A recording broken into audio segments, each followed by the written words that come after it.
جو ہے رن وے کی جو بتیاں ہیں وہ مکمل بجھا دی گئی تھی تاکہ جہاز لینڈ نہ کر سکے۔ پائلٹ نے مایوسی سے مشرف کی طرف دیکھا اور پوچھا کہ اب کیا ہو سکتا ہے۔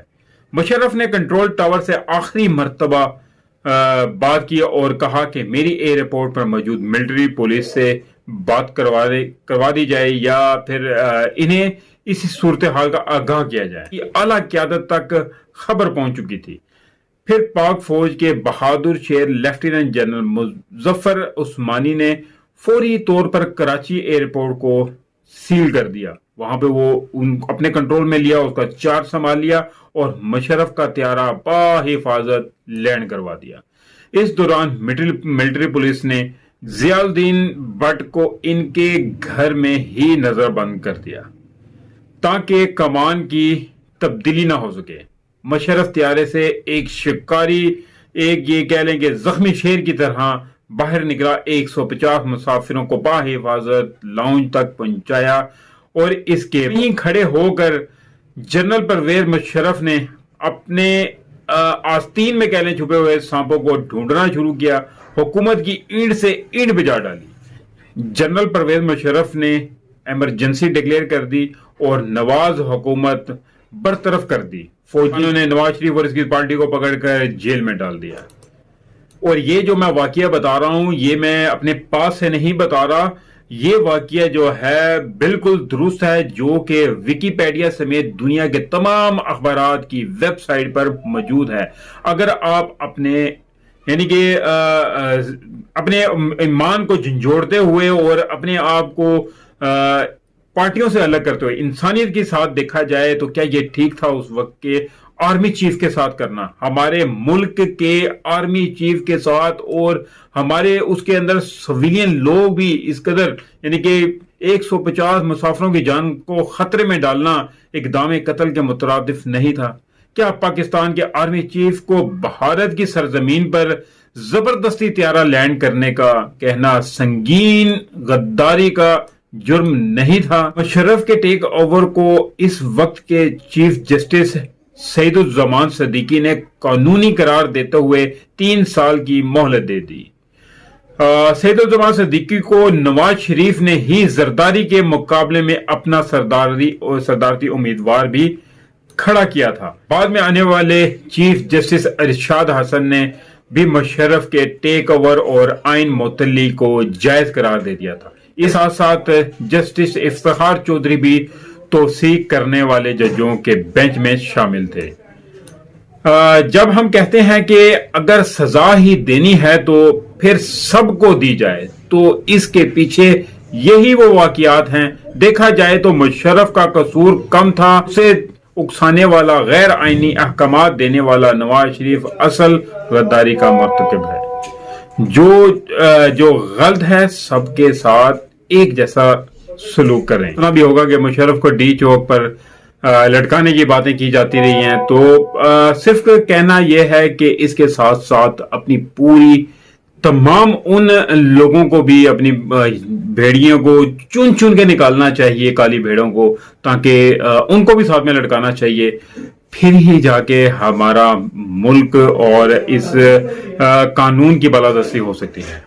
ایک چیز کی سمجھ نہیں لگتی کہ ہر بار نون لیگ ہی ہندوستان کے کام کیوں آتی ہے؟ مجھے دلیل سے کوئی جواب دے، یا پھر میں یہ سمجھوں کہ لوگ فوج کے بغض میں مبتلا ہیں۔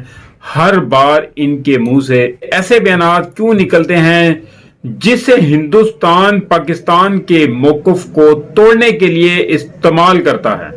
تو نہ انسانی غلطی کے زمرے میں آتا ہے، نہ زبان کی لغزش کلائی جا سکتی ہے، اور نہ ہی غیر ارادی بیانات کہا جا سکتا ہے۔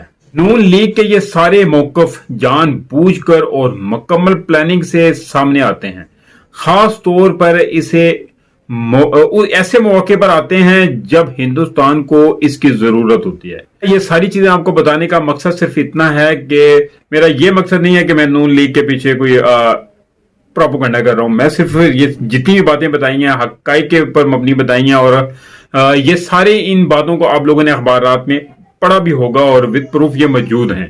تو مقصد صرف اتنا ہے کہ ہماری پاک آرمی کو جو ہے وہ سیاست سے الگ رکھنا چاہیے، اور ہماری پاک آرمی کا بھی فرض ہے کہ وہ ان سیاستدانوں پہ نظر رکھے صرف کہ کون ٹھیک جا رہا ہے اور کون غلط جا رہا ہے، جو ملک کے حق میں بہتر جا رہا ہے اس کا ساتھ دے اور اس کو آگے لے کے بڑھے۔ تو بس صرف اتنی سی گزارش ہے۔ تو اس کے ساتھ ہی مجھے اجازت دیجیے، ملتے ہیں اگلے ویلوگ میں، تب تک کے لیے اپنا خیال رکھیے گا۔ کائنڈلی جس دوست نے ابھی تک میرے چینل کو سبسکرائب نہیں کیا تو چینل کو سبسکرائب ضرور کر لے، بیل آئیکن کا بٹن کو بھی ضرور دبا دے تاکہ میری ہر نئے آنے والی ویڈیو کا نوٹیفیکیشن آپ کو مل سکے۔